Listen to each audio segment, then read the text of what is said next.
જય શ્રી કૃષ્ણ. આમ ગોપીજનો સુંદર બધી ફરિયાદો કરે છે.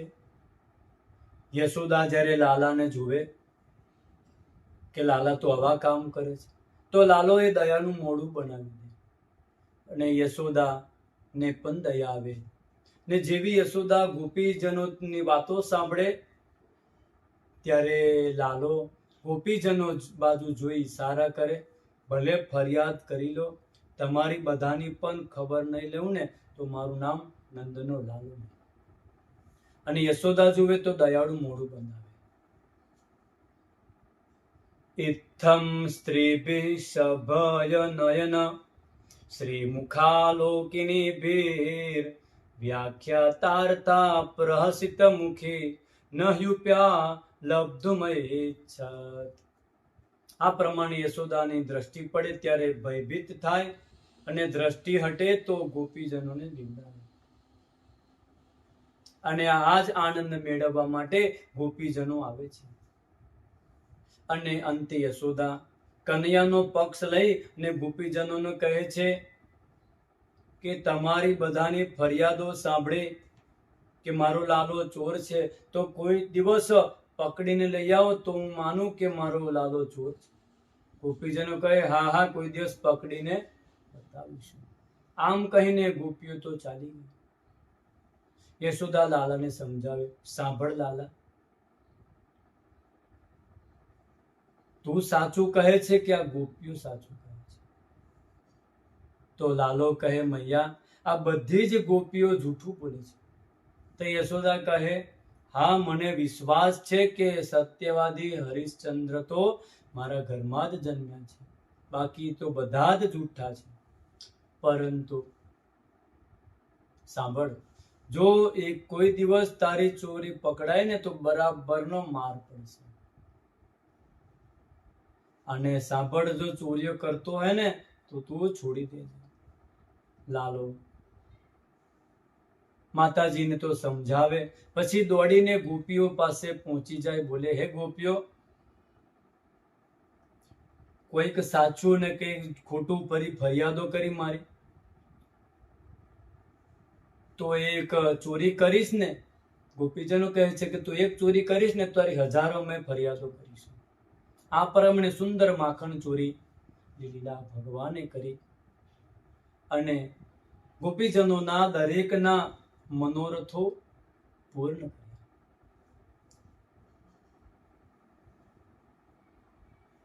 અને એક દિવસે એકદા ક્રીડમાણાસ્તે રામાદ્યા ગોપદારકાઃ કૃષ્ણો મૃદં ભક્ષિતવાન ઇતિ માત્રેણ્યવેદયન. એક દિવસે લાલો વિચાર કરે કે વ્રજનું માખણ તો ઘણું ખાધું છે, રજનો થોડો સ્વાદ લઈએ. આવું વિચારી અને કનૈયાએ બ્રહ્માંડ ઘાટની ઉપર એક માટીનું નાનું ઢેફું હાથમાં લીધું અને એકાંતમાં ગયા અને પોતાના મુખમાં મૂકી ગળવા લાગ્યા. આ માટી ખાતા બલરામે જોયા, દોડતા આવ્યા, લાલાનો હાથ પકડ્યો. કેમ લાલા, તારા મોઢામાં શું છે? લાલા ઇશારો કરે, મોઢું હલાવે ને કશું નથી. બલરામ કહે મારે તો જૂઠું બોલે છે, ચાલ તારી ફરિયાદ કરું માની પાસે. બધા જ ગ્વાલાઓ આવ્યા. શું થયું? તો જુઓ, લાલાએ માટી ખાધી, ચાલો યશોદાને આપણે ફરિયાદ કરવા જઈએ. જો ફરિયાદ નહીં કરીએ તો માટી ખાઈને પેટમાં એના કીડા પડશે, માટી ખાઈ ખાઈને. અને બધા ફરિયાદ કરવા ચાલ્યા. કસ્માન મૃદમદાત્માન ભવાન ભક્ષિતવાન રહ વદંતિ તાવકાહ્યેતે કુમારાસ્તે ગ્રજોપ્યયમ.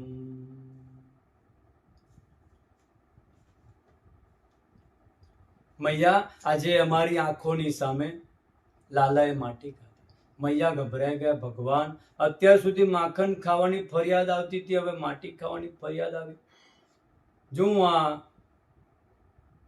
કશું ન બોલી ને તો આને માટી ખાધી, ત્યાર પછી કંઈક બીજું પાછું ખાઈને આવશે. એટલે સાંભળતાની સાથે જ લાકડી હાથમાં લીધી.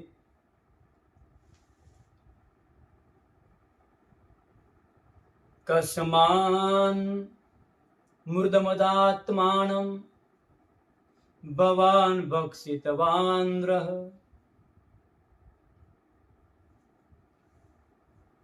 હે મહાત્મન, જે હાથમાં આવી રીતે ખાઈ લીધું, સાચું બોલ, તારા મોઢામાં શું છે?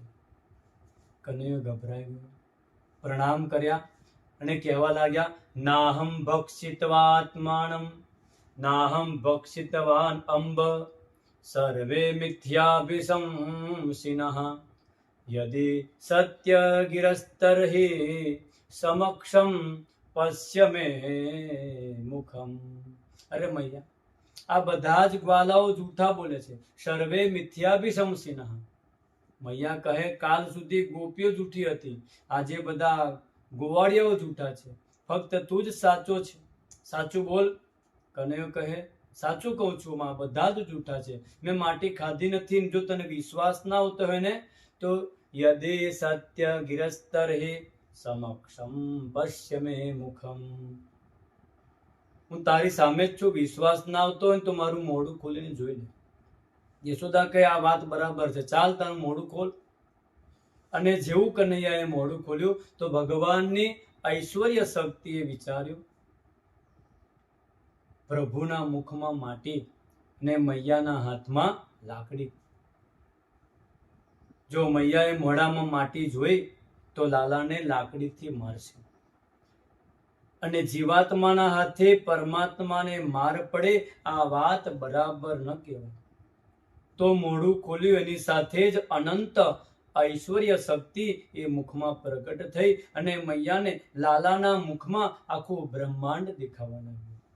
નદી, તારા, બાગ, બગીચા, સૂર્ય, ચંદ્ર, આખું બ્રહ્માંડ એ માતાજીને દેખાવા લાગ્યું.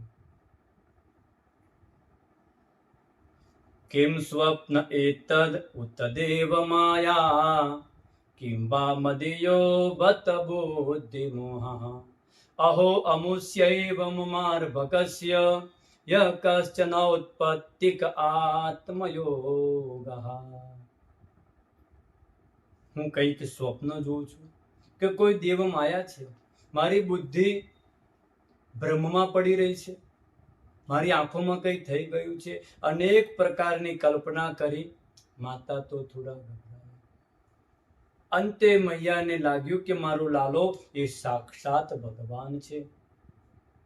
તો લાલાને તરત જ હાથ પકડી લીધો. બોલ્યા, મારા લાલાએ પકડ્યો એટલે બોલ્યા કે મૈયા શું કરે છે? મૈયા કહે, લાલા તું તો સાક્ષાત ભગવાન. ના મૈયા, તે મારા મોઢામાં માટી જોઈ. મૈયા કહે, લાલા માટીની શું વાત કરું, મેં તો તારા મોઢામાં આખું બ્રહ્માંડ જોયું. તો કનૈયો કહે, તને વૃદ્ધાવસ્થામાં આંખમાં કંઈક રોગ લાગે છે, મારા મોઢામાં પહાડ ક્યાંથી આવે? અને ભગવાને વૈષ્ણવી માયાથી માયાને મોહિત કર્યા. ઇત્થમ વિદિત તત્વાયામ ગોપિકાયામ સ ઈશ્વરઃ વૈષ્ણવીમ વ્યતનોન્માયામ પુત્ર સ્નેહ મહિમ વિભુઃ. ભગવાને વૈષ્ણવી માયાથી માતાને મોહિત કર્યા. હસીને બોલ્યા, મૈયા તારી આંખમાં રોગ આવ્યો છે. મૈયા કહે, હા બેટા, આવું જ હોઈ શકે, પહેલા પણ મને આવું થયું હતું, આજે ફરીથી આવું થયું, ફરી તારું મોઢું બતાવ. ત્યાં સુધી તો ભગવાને ઐશ્વર્ય શક્તિ દૂર કરી ને મૈયાને મોઢામાં કશું જ ન દેખાયું. અને મૈયાને લાલાને તરત જ છાતી સરખો ચાપ્યો, લગાડ્યો. એ ભગવાન, ગળપરમાં કેવી કેવી બીમારીઓ આવે છે. હમણાં લાગ્યું કે મોઢામાં પહાડ છે, અને અત્યારે કશું જ નથી. મારી આંખ જ નબળી છે એવું લાગે છે. વિચારો. આમ વિચારી મૈયા બધી જ ભગવાનની ભગવત્તા ભૂલી ગયા અને લાલાને પહેલા જેવો પ્રેમ કરવા લાગ્યા.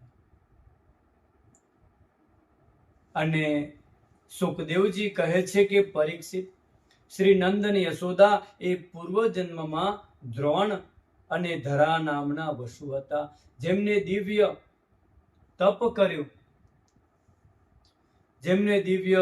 તપ કરીને ભગવાનને સુંદર બાળ લીલાઓનું સુખ મેળવ્યું. ઈચ્છા કરી તો ભગવાને પૂર્ણ કર્યું.